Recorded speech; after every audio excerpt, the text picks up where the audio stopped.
جب سے ہنا اور اس کا خاندان سنک گڑھ آ کے بسا تھا، رادھا کی سب سے اچھی دوستی ہنا سے ہی تھی۔ خان صاحب کی کپڑے کی دکان تھی۔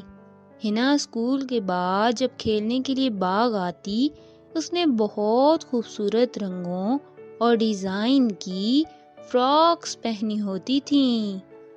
رادھا تو ہنا کے کپڑوں کی دیوانی تھی۔ رادھا کو اس کے سارے کپڑے ہی بہت پسند آتے تھے۔ وہ ہمیشہ ہنا کی تعریف کرتی تھی، لیکن دل ہی دل میں اس کے دل میں یہ خیال جاگنے لگا تھا کہ اس کے پاس تو ایسے کپڑے ہی نہیں ہیں اور ہنا اس سے بہتر ہے، کیونکہ وہ ہمیشہ پیاری لگتی ہے۔ لیکن وہ یہ بات کسی سے کہہ بھی نہیں سکتی تھی اور دل ہی دل میں احساس کمتری کا شکار ہونے لگی تھی۔ یہی باتیں سوچ سوچ کر اب وہ چڑچڑی رہنے لگی تھی۔ زیادہ تر گھر میں ہی رہتی، کھیلنے جانا تو اب اسے پسند ہی نہیں رہا تھا۔ ادھر ہنا بھی حیران تھی کہ ایک ہی تو دوست بنی تھی، وہ بھی اب اسے بات بھی نہیں کرتی تھی۔ چٹکی بھی آج کل شہر گئی ہوئی تھی۔ دیوالی جو قریب تھی، ہنا چاہتی تھی کہ وہ بھی رادھا اور چٹکی کے ساتھ اچھے سے تیار ہو کر دیوالی کی خوشیاں منائے، جیسے ان دونوں نے عید پر اس کا بھرپور ساتھ دیا تھا۔ لیکن یہ کیا، ادھر تو اسے کوئی مشورہ بھی نہیں دے رہا تھا کہ دیوالی پر کیسے کپڑے بنوانے ہیں اور کیسے تیار ہونا ہے۔ ادھر آج داروغہ جی دونوں بچوں کے لیے شہر سے دیوالی کی شاپنگ کرنے گئے تھے۔ اصولاً تو رادھا کو خوش ہونا چاہیے تھا، لیکن وہ منہ لٹکائے بیٹھی تھی۔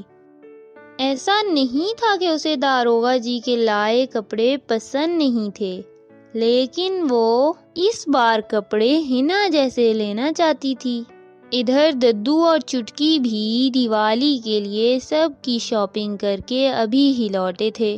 وہ سب بیٹھے کھانا کھا ہی رہے تھے کہ چھوٹو بولا، ددو کیا لڑکیوں کے کپڑے بہت مہنگے ہوتے ہیں؟ ددو حیرانی سے پوچھنے لگے، نہیں بیٹا، اتنے مہنگے بھی نہیں ہوتے، کیوں پوچھ رہے ہو تم؟ چٹکی بھی ہنسنے لگی اور کہنے لگی، کہیں اس بار تمہارا ارادہ لڑکیوں جیسا تیار ہونے کا تو نہیں ہے؟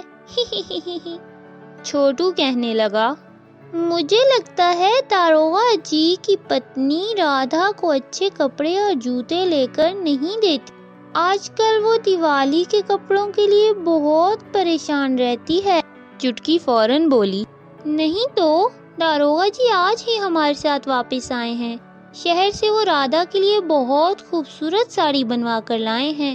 میری ساڑی تو اس کی ساڑی کے آگے کچھ بھی نہیں ہے۔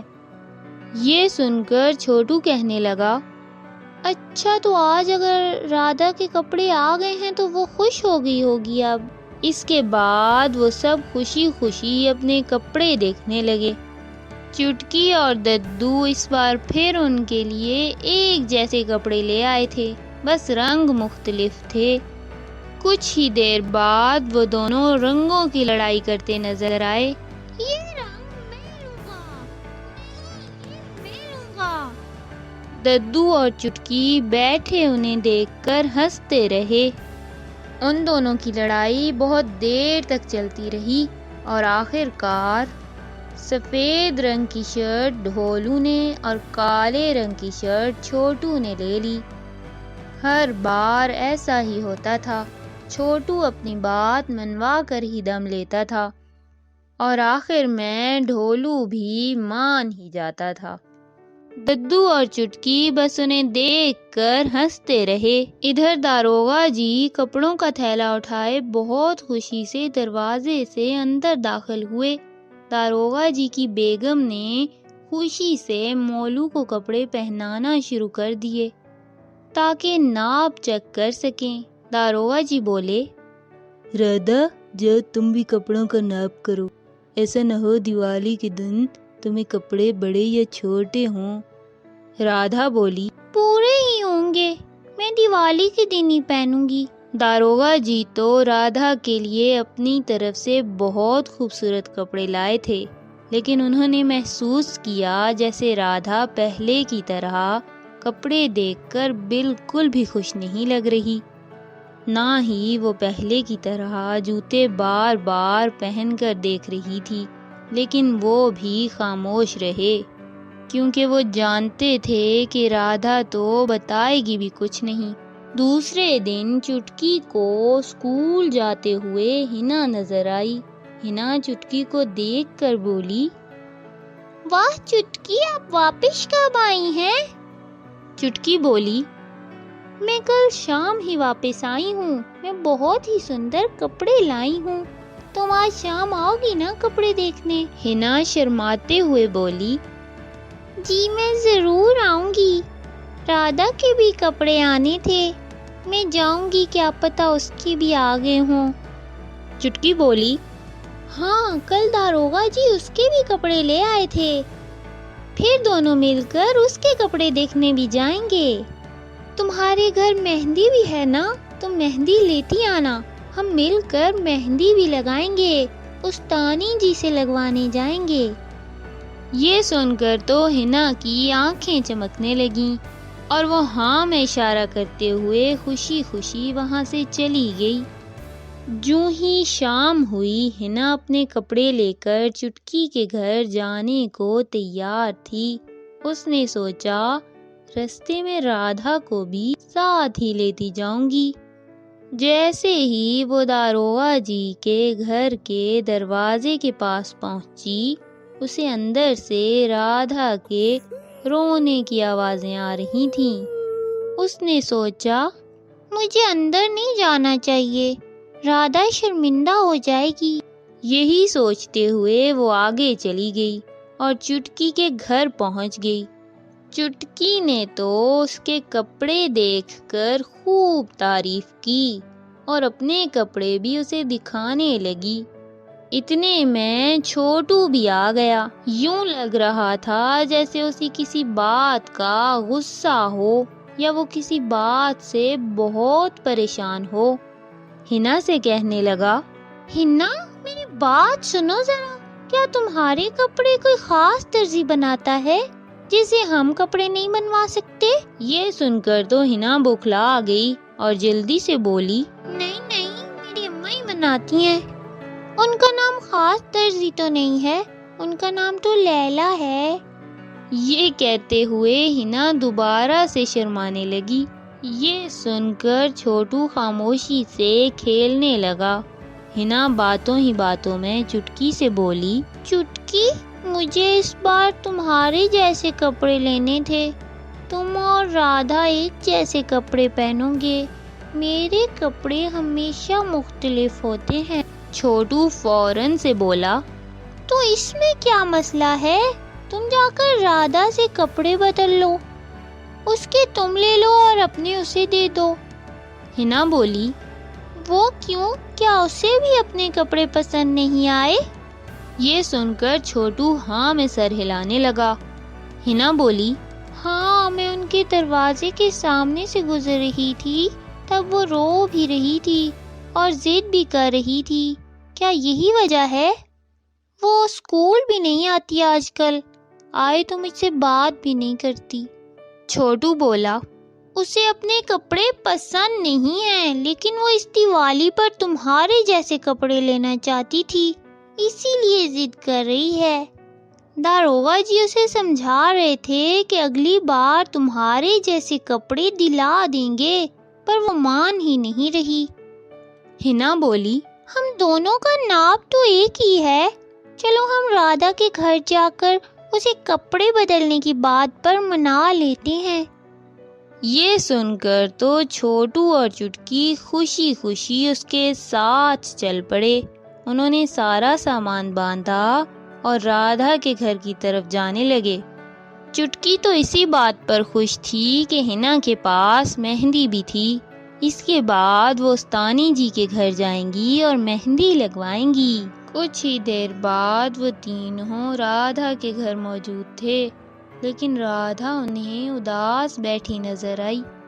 فوراً سے چٹکی رادھا کو اپنے کپڑے دکھانے لگی اور بولی، رادھا یہ میرے کپڑے دیکھو، اچھے ہیں نا؟ تم بھی ہمیں اپنے کپڑے دکھاؤ۔ سب کے کپڑے دیکھ کر ہم استانی جی کے گھر جائیں گے اور مہندی لگوائیں گے۔ تو تمہیں پتہ ہے ہنا کے پاس مہندی بھی ہے۔ رادھا کو بھی مہندی بہت پسند تھی، لیکن یہ سننے کے بعد بھی وہ بالکل پرجوش نہیں تھی۔ داروغہ جی بھی قریب بیٹھے دیکھ رہے تھے کہ ان کی بیٹی کو آخر مسئلہ کیا ہے۔ وہ پہلے تو اتنی ضد نہیں کیا کرتی تھی۔ ہنا بھی اپنے کپڑے نکالنے لگی اور اپنی پیاری سی چھوٹی سی فراک کھول کر رادھا کے سامنے رکھی اور پوچھنے لگی، رادھا بتاؤ نا میرے کپڑے کیسے ہیں؟ میرے کپڑے ہر بار ایک ہی ڈیزائن کے بنا دیتی ہیں اماں، مجھے اس بار بالکل بھی دل نہیں ہے یہ کپڑے پہننے پہ۔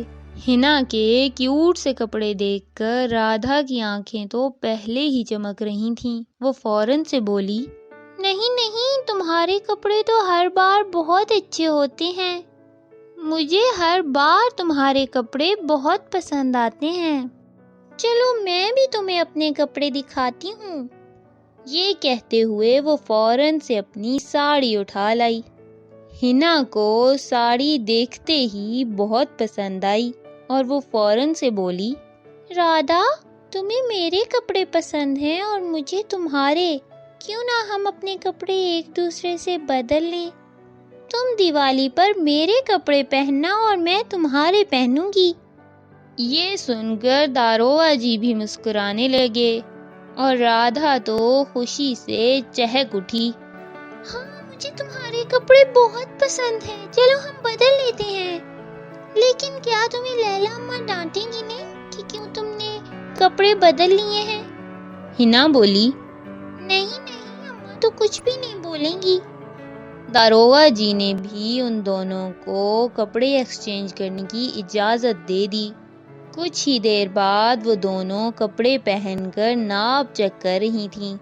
ان دونوں کے قد بھی برابر تھے اور زیادہ موٹی پتلی بھی نہیں تھیں، اس لیے دونوں کو ہی کپڑے پورے تھے اور وہ لگ بھی بہت اچھی رہی تھیں۔ چھوٹو اب لڑکیوں کی باتوں سے بور ہونے لگا تھا، اس لیے وہ مولو کے ساتھ کھیلنے لگا اور وہ تینوں سامان سمیٹ کر استانی جی کے گھر کی طرف چل پڑیں تاکہ جلدی جلدی ان سے مہندی لگوا لیں۔ اب انہوں نے دیکھنا تھا کہ کس کی مہندی کا رنگ زیادہ آئے گا۔ ہاں تو بچوں، اس کہانی سے ہمیں کیا سبق ملتا ہے؟ وہ یہ کہ اگر ہم دوسرے کی خوشی کے لیے اپنی چیزیں اس سے شیئر کریں گے تو اس سے خوشیاں مزید بڑھیں گی، کیونکہ شیئرنگ از آلویز کیئرنگ۔